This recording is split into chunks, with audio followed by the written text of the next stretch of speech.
Oke guys, semangat pagi. Hari ini kita bicara mengenai strategi internasional.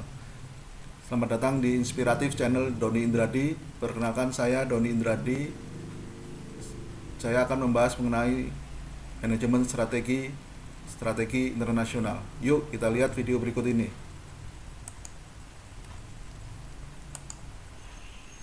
Sebelum membahas mengenai strategi internasional, kita harus tahu dulu bisnis dan strategi internasional. Bisnis internasional artinya bisnis lintas negara, sudah lintas border, batas suatu negara.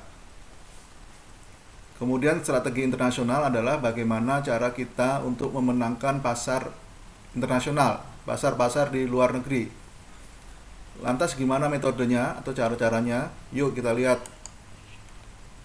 Ini profil saya, nama saya Doni Indradi. Kemudian bisa dilihat di www.akuntan.doniindradi.com.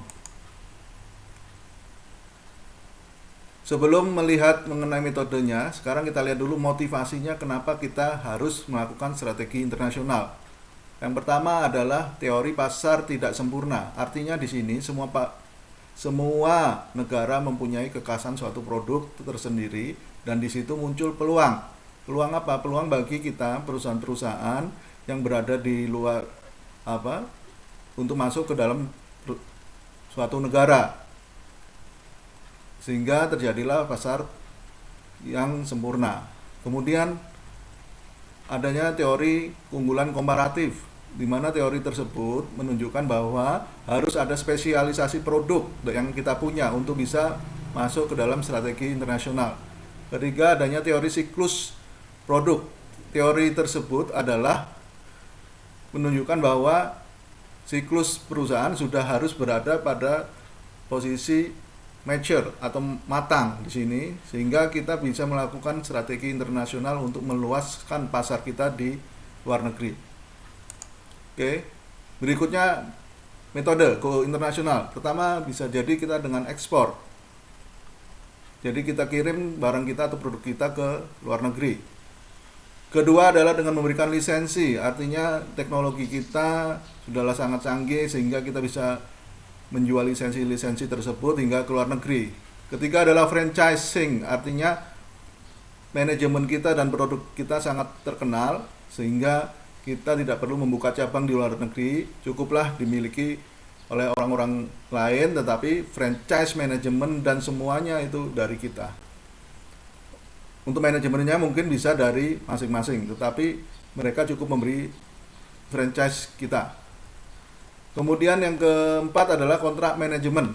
Artinya yang di hire oleh perusahaan atau kita bisa melakukan kontrak terhadap manajemen kita karena kita mempunyai keahlian di situ, mungkin kita profesional di suatu bidang seperti itu.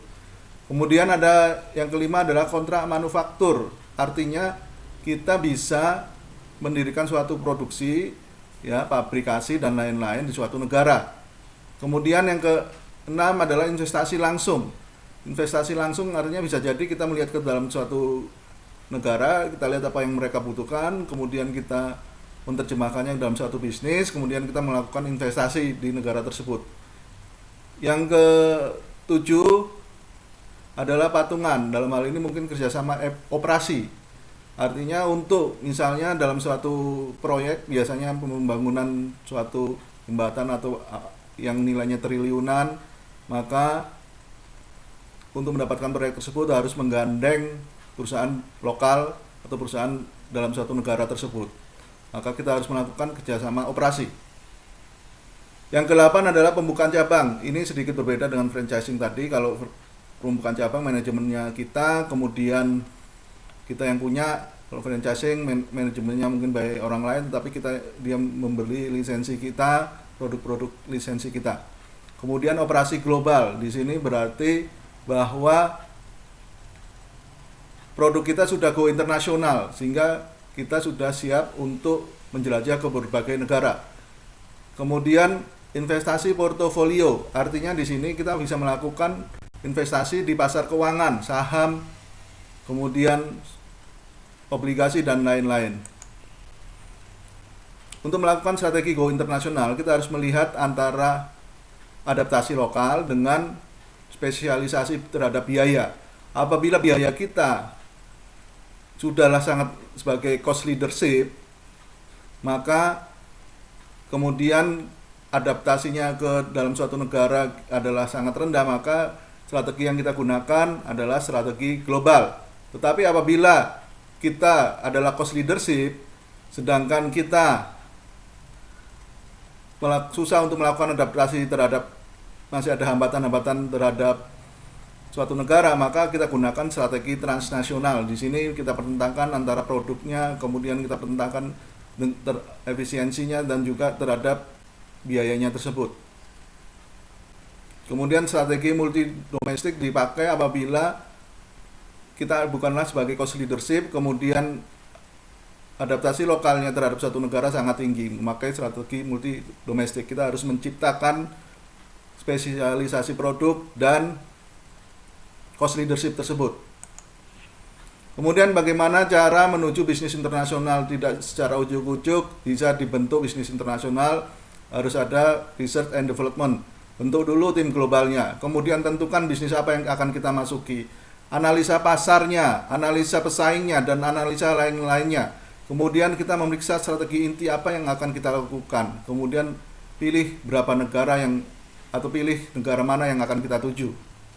Kemudian setelah kita memilihnya, kita diagnosa kira-kira ini mempunyai potensi global industri tidak terhadap negara-negara sekitarnya. Kemudian kita evaluasi penggunaan strategi global kita, termasuk kapabilitas organisasi kita. Kemudian terakhir kita bisa mengembangkan program global.